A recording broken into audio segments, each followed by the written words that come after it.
Hey everybody, welcome to my channel, or welcome back to my channel, Chatting with Chops. I thought it would be fun to see if we could make some homemade fudge for the holidays. Super sweet, and it was my mom's recipe, so we're going to try it out and see how it works. So let's get started.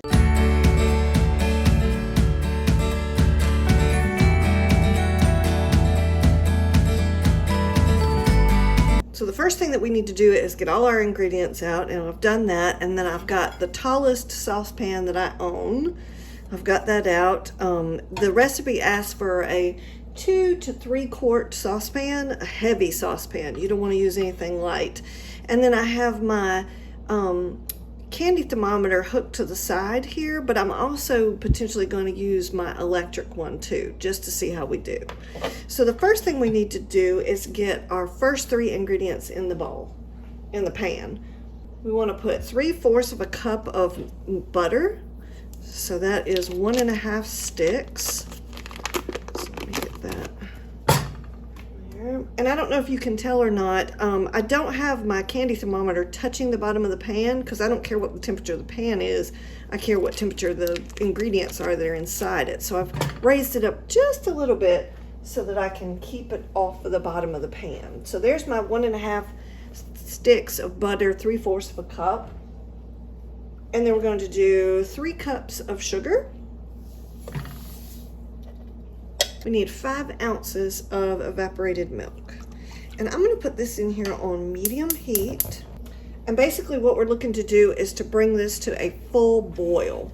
And you need to kind of continue to stir this a little bit while it's cooking. My candy thermometer is all over the place. I'm just slowly kind of getting these things mixed in for right now. Everything will start melting in just a minute. But obviously the first thing we want to do is get our ingredients mixed in, and then we're going to look for a full boil from this. And I will say fudge goes kind of quick, so you're going to have to kind of be on top of your game with this. It is very, very hot, and it can burn you really badly. It's kind of like having, I always attribute it to being like liquid lava. It's once you get hot fudge on your skin, it's just really hard to get it off quickly before it starts burning you. I'm just going to take a knife real quick and cut up my butter a little bit to help it start melting a little bit faster. All right, so we have reached boiling stage. So now what we're looking to do is to just let it continue boiling for about 5 minutes or until we reach 234 degrees. So we're looking for 234 degrees.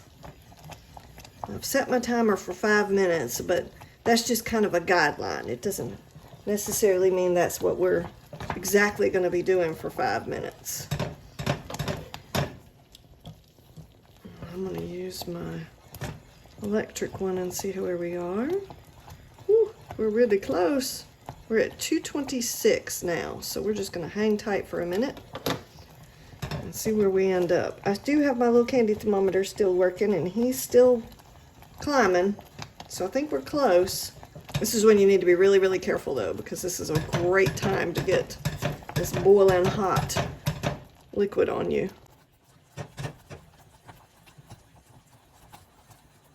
We're close. All right, we're there. Okay, what we're going to do is take this off the heat.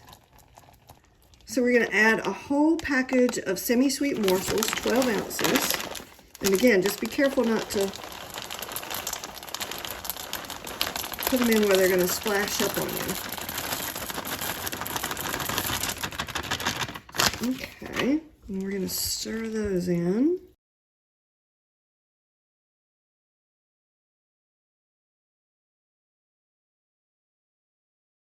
We're just trying to get these chocolate chips melted. And again, just be very, very careful, because like I said, this is boiling hot, and it is not going to feel good if it gets on your skin.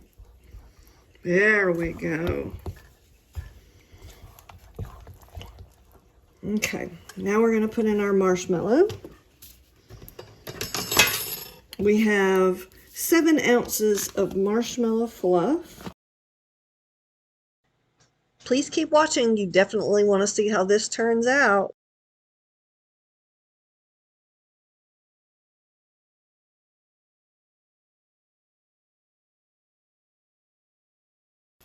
And I'm just using just a plain old wooden spoon to do this. Again, as usual, this is the kind of stuff you get a real arm workout. I'm going to go ahead and add my vanilla, and then we're going to continue mixing. I need 1 teaspoon of vanilla.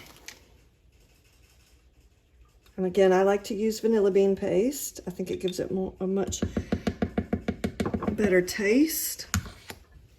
So we're going to mix that in.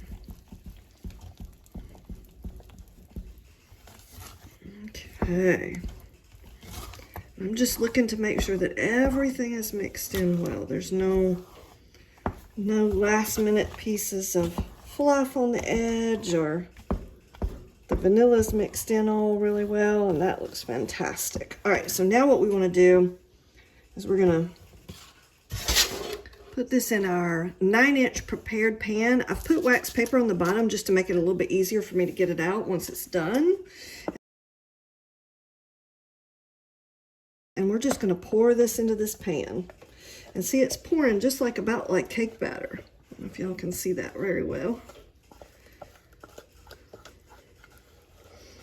And I want all of that beautiful goodness. I don't leave any of that in the pan. All right, and now I'm just going to try and move it around a little bit, get it nice and smooth. You can see it's already starting to firm up a little bit, and it will firm up at room temperature. You don't have to put this in the fridge. I'm going to try and make the top look as pretty as I can, but I'm just going to leave this on the counter for a couple hours and let it firm up. You see how it's already starting to firm up a little bit on me? Okay, and I will bring you guys back once this has cooled to room temperature. Then we can cut it into squares. But isn't that gorgeous? So I have left the fudge just sitting on the counter to room temperature, and now I'm going to just kind of squeegee around the edges to make sure that we're not stuck. Oh yeah, we are stuck.